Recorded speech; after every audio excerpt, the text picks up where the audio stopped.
Dear students, welcome to the biology class. In previous lecture, we were on different type of apomixis. Apomixis के बारे में हम पढ़ रहे थे. उसमें हमने पढ़ लिया था एपोमिक्सिस का मतलब क्या था हमारे पास कि जो एम्ब्रियो है उसका डेवलपमेंट बिना without fertilisation and without meiosis अगर होता है तो हम उसको किस में कंसीडर करते हैं, different type of reproductive method. ठीक है, तो उसमें हम नंबर 1 पढ़ चुके थे एडवेंटिव रिप्रोडक्शन, जिसको स्पोरोफाइटिक रिप्रोडक्शन भी बोलते हैं, एपोमिक्सिस भी बोलते हैं. एपोगेमी हम पढ़ चुके थे. नंबर 3 हम पार्थेनोजेनेसिस हम पढ़ चुके थे. और अब हम पढ़ रहे थे 4th नंबर का एपोस्पोरी. क्या पढ़ रहे थे अपन? एपोस्पोरी. तो इसके बारे में हम डिस्कस करते हैं. एज वी नो दैट कि आर्किस्पोरियम जो होती है उसकी जो सेल्स होती हैं वो क्या होती हैं? 2n.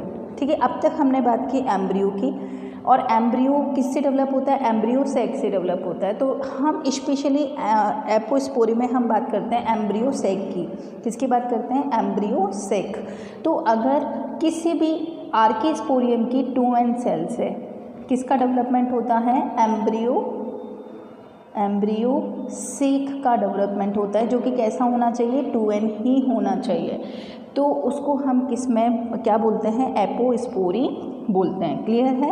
अगर डिप्लॉयड एम्ब्रियो सेक का डेवलपमेंट आर्किस्पोरियम की किसी भी 2n सेल से होता है तो हम उसको क्या बोलते हैं? एपोस्पोरी बोलते हैं. क्लियर है? ये चीज़ आपको क्लियर हो गई. ठीक है, अब आता है हमारे पास, ये तो डिफरेंट जो एम्ब्रियोलॉजिस्ट हैं, बॉटनिस्ट हैं, उन्होंने ऐसा क्लासिफिकेशन किया. अब हम हमारे एक जो साइंटिस्ट हैं जिनका नाम है पंचानन माहेश्वरी. क्या नाम है उनका? पंचानन माहेश्वरी. पंचानन माहेश्वरी ने भी different special type of reproduction को अपने अकॉर्डिंग क्लासिफाई किया. अब हम उसके बारे में पढ़ेंगे. ठीक है, किसने किया ये क्लासिफिकेशन? ये चीज़ आपको ध्यान रखनी है. पंचानन माहेश्वरी ने. जस्ट लिख देती हूँ, अकॉर्डिंग टू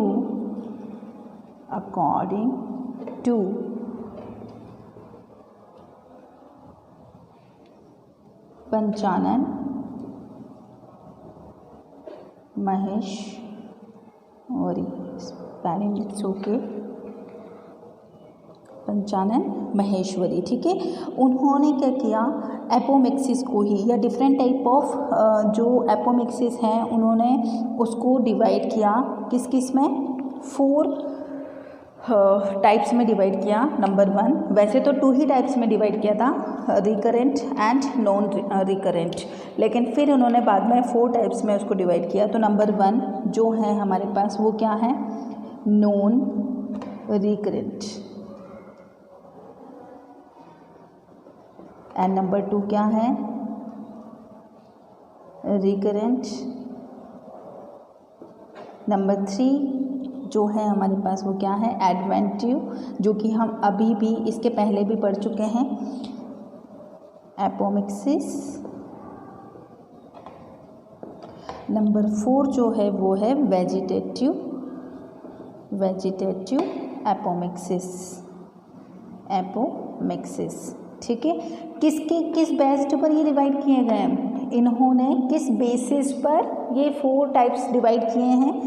किस बेसिस पर कि क्या नहीं होना चाहिए, ये चीज़ आपको देखना चाहिए. एक तो मियोसिस नहीं होना चाहिए और एक क्या नहीं होना चाहिए? Fertilisation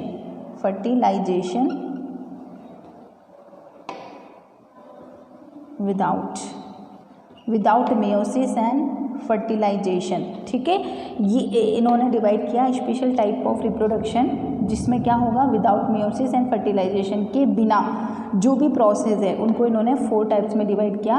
non recurrent, adventive and veggie. ये स्पेलिंग थोड़ा मिस्टेक हो गई.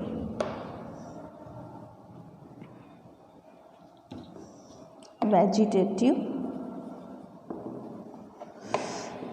एपोमिक्सिस. ठीक है। अब हम वन बाय वन बात करते हैं, किसकी बात करते हैं अपन। अच्छा, ये जो क्लासिफिकेशन दिया ये किसने दिया, पंचानन माहेश्वरी ने।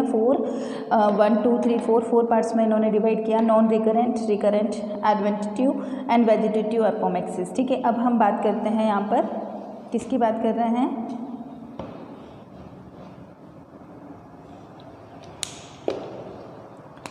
नॉन रिकरेंट,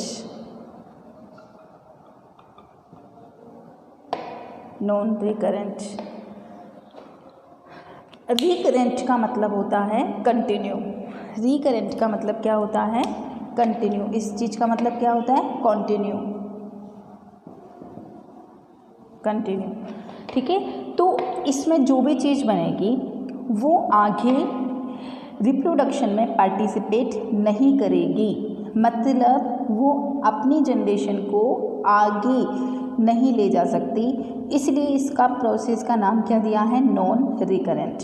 ठीक है, और इसका जस्ट अपोजिट क्या होगा, रिकरेंट।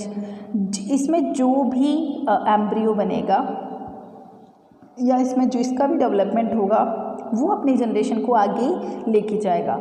मीन्स इसमें जो प्रोडक्ट बनेगा हमारे पास या जो भी स्पीशीज़ बनेगी वो रिप्रोडक्शन नहीं कर सकती, मतलब अपनी स्पीशीज़ को आगे नहीं बढ़ा सकती, कंटिन्यू नहीं कर सकती, कंटिन्यू नहीं कर सकती, इसलिए इसको क्या बोला गया, रिकरेंट। ठीक है, और करंट रिकरेंट इसलिए इसको क्या बोला गया, नॉन रिकरेंट, क्योंकि वो आगे अपने रिप्रोडक्शन को आगे नहीं ले जा सकती, रिप्रोडक्शन में पार्टिसिपेट नहीं कर सकती, लेकिन रिकरेंट में वो रिप्रोडक्शन में पार्टिसिपेट कर सकती है। ठीक है, तो एक डिफरेंस तो हमारे पास ये, जो कि हमें किससे पता लगता है, नाम से पता लगता है। इस रिकरेंट का मतलब ही क्या होता है, कंटिन्यू। ठीक है, कि जो अपने स्पीशीज़ को कंटिन्यू नहीं कर सकती वो नॉन रिकरेंट, और जो अपने स्पीशीज़ को कंटिन्यू कर सकते हैं या रिप्रोडक्शन में पार्टिसिपेट कर सकते हैं वो रिकरेंट। ठीक है, तो ये तो हमने नाम से समझा। अब हम वन बाय वन इसको समझेंगे, किससे, कि होता क्या है इसमें, प्रोसेस में होता क्या है। तो मैं यहाँ पर बात करती हूँ, हमारे पास जो एम्ब्रियो होता है नॉन रिकरेंट में, जो एम्ब्रियो होता है वो कैसा होता है, यहाँ हम पहले ले लेते हैं, रिकरेंट ही ले लेती हूँ मैं पहले। ठीक है, इसको मैं डाल देती हूँ 2 और इसको डाल देती हूँ 1, और यहाँ पर मैं लेती हूँ अब जो रिकरेंट, क्योंकि ये जो प्रोसेस है ये रिसेंबल होता है नॉर्मल प्रोसेस से। तो हमने यहाँ पर रिकरेंट लिया है, तो रिकरेंट में जो एम्ब्रियो होता है वो कैसा होता है, एम्ब्रियो जो होगा, सबसे पहले तो एम्ब्रियो जो बनता क्या है हमारे पास, जो भी हम पढ़ रहे हैं उसमें बनेगा क्या, एम्ब्रियो। ये कैसा होगा, डिप्लॉइड, कैसा होगा ये, डिप्लॉइड। ठीक है, ये कैसे बनेगा, होगा तो क्या, ये एपोमेक्सिस में ही कंसीडर कर रहे हैं हम, स्पेशल टाइप ऑफ रिप्रोडक्शन, मतलब एम्ब्रियो तो बन रहा है जो डिप्लॉइड है, लेकिन वो कैसे बन रहा है, without fertilisation and without meiosis बन रहा है। ठीक है, अब आता है हमारे पास कि यहाँ पर जो एम्ब्रियो बनता है वो डिप्लॉइड होता है, और वो कैसे बनता है, without meiosis and without fertilisation. ठीक है, ये चीज़ क्लियर हुआ आपको। अब हमारे पास जो रिकरेंट एपोमेक्सिस है, इसमें इसको हम गैमेटोफाइटिक एपोमेक्सिस भी बोलते हैं, इसका दूसरा नाम क्या है, गैमेटो। अब आपको इसको पंचानन माहेश्वरी के अकॉर्डिंग बात कर रहे हैं हम, रिकरेंट को हम गैमेटोफाइटिक एपोमेक्सिस भी बोलते हैं। ठीक है, इसमें जो गैमेटोफाइटिक होता है वो, उससे जो एम्ब्रियो बनता है वो कैसा होता है, 2n होता है। ठीक है, अब इन्होंने किसकी तरह, अब एम्ब्रियो लाइक मदर प्लांट। ठीक है, एम्ब्रियो बना नॉर्मल अगर हम बात करें नॉर्मल सेक्सुअल रिप्रोडक्शन, तो उसमें होगा क्या, एग सेल मिलेगी, और क्या मिलेगा, मेल गैमेट मिलेगा, और दोनों का क्रॉस होगा, मतलब फर्टिलाइजेशन होगा। ठीक है, और क्या बन जाएगा, 2n बन जाएगा, जाइगोट बन जाएगा। और ये आगे क्या करेगा, जाइगोट किसके अंदर होगा, बीज, सीड, जाइगोट से क्या बनेगा, एम्ब्रियो, एम्ब्रियो किसके अंदर है, सीड के अंदर, और सीड से एक नया पौधा बन जाएगा।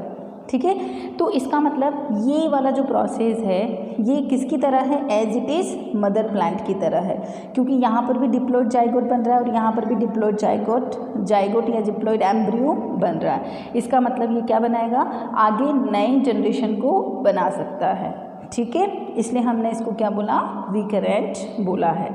ठीक है, जो ये डिप्लॉइड एम्ब्रियो बनता है ये अपने मदर प्लांट की तरह ही होता है। ठीक है, अब इसको हमने डिवाइड किया, इसको 2 पार्ट्स में डिवाइड किया, रिकरेंट को 2 पार्ट्स में डिवाइड किया।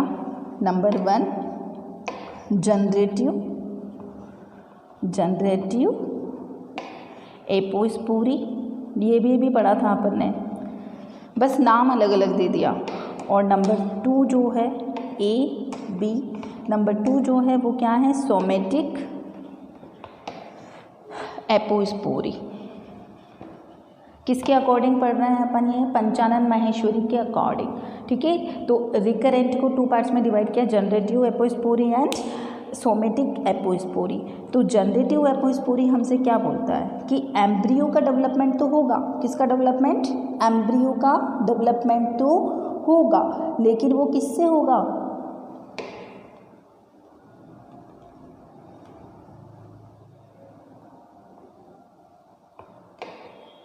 any 2n cell of archesporium. Any 2n cell से किसका डेवलपमेंट होगा, एम्ब्रियो का डेवलपमेंट होगा, और ये भी कैसा होगा, 2n ही होगा।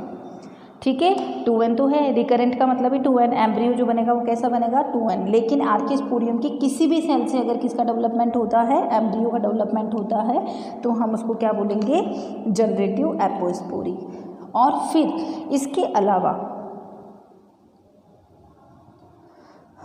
अलावा जो यहाँ पर स्पेशल सेल का नाम ले लिया है, स्पेशल सेल, वो कौन कौन सी सेल है कि हमारे पास जो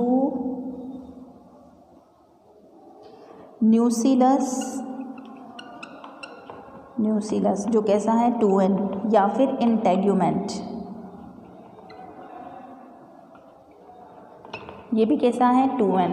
इससे किसका डेवलपमेंट होता है, एम्ब्रियो का डेवलपमेंट होता है, जो भी कैसा होगा, 2n ही होगा। अगर न्यूसिलस या इंटेग्यूमेंट से किसका डेवलपमेंट होता है, 2n एम्ब्रियो का डेवलपमेंट होता है, तो अब उसको हम क्या बोलेंगे, सोमेटिक एपोस्पोरी। और अगर इन दोनों सेल के अलावा किसी भी 2n सेल से एम्ब्रियो का डेवलपमेंट होता है, तो हम इसको क्या बोलेंगे, जनरेटिव एपोस्पोरी। ये चीज़ क्लियर हो गई, आपको क्लियर हो गई। ठीक है, अब नेक्स्ट हमारे पास आता है रिकरेंट, समझ में आ गया। अब हम नेक्स्ट पढ़ रहे हैं नॉन रिकरेंट। ठीक है, जस्ट इसका अपोजिट हो गया, वहाँ पर जो भी एम्ब्रियो बनेगा वो कैसा बनेगा, यहाँ पर 2n बन रहा है तो वहाँ पर कैसा बनेगा, हैप्लोइड बनेगा, n बनेगा। ठीक है,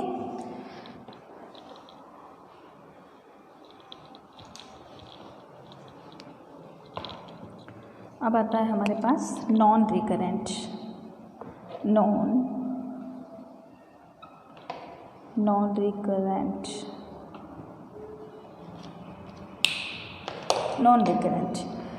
इसका ये भी एक एपोमिक्सिस है, किसका टाइप है, एपोमिक्सिस का। लेकिन जो एम्ब्रियो होगा वो कैसा होगा, हैप्लोइड होगा। कैसा होगा, हैप्लोइड। किससे बनेगा ये, एग सेल से, जो कैसी होती है, एग सेल। देखो हमारे पास सिनर्जिड थी और एंटीपोडल सेल थी और एग सेल थी, जो कि कैसी थी, एन। अब एन सेल से क्या बन रहा है हमारे पास, एम्ब्रियो। एग सेल डायरेक्टली क्या बना लेती है, एम्ब्रियो बना देती है। इसका मतलब वो क्या करती हैं, एन सेल क्या बना लेती है, एम्ब्रियो।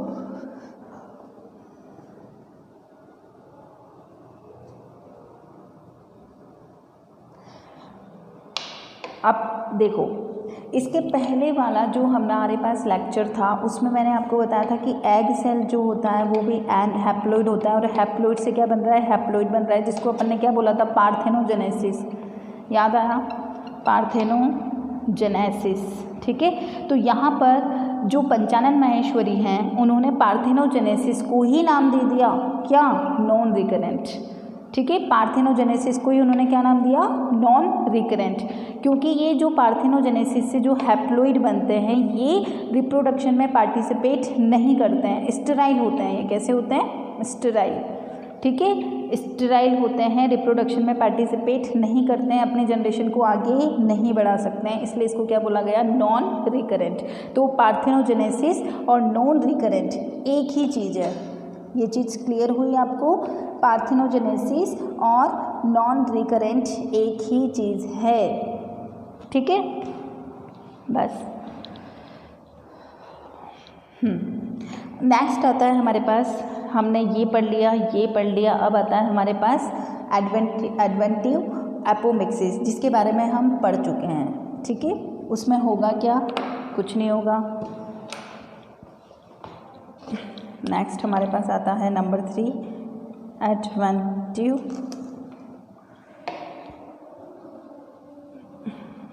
एपोमिक्सिस। इसके बारे में हम नेक्स्ट वीडियो में पढ़ेंगे।